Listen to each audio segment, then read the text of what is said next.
Can you imagine living in a world where you couldn't wake up, grab a cup of coffee, and read the morning newspaper? Well, you better get used to it.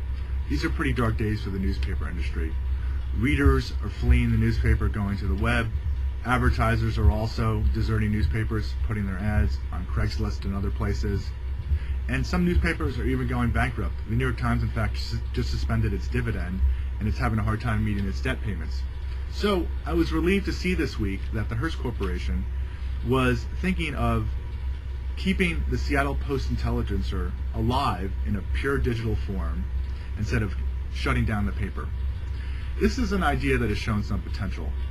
Information Week, a magazine, went pure digital about a year or two ago, and it's actually seen its profitability rise because it's gotten rid of all these costs associated with running a print publication, such as the printing, the postage, and the distribution costs of sending it to your doorstep. Another interesting example is from the Bakersfield Californian, which is expanding and investing in its paper because a few years ago it created a social network which is attracting new readers to the Bakersfield online operation and new advertisers, and so they're trying to reinvent the paper for the digital age.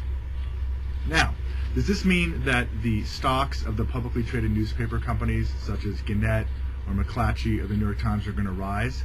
I seriously doubt it.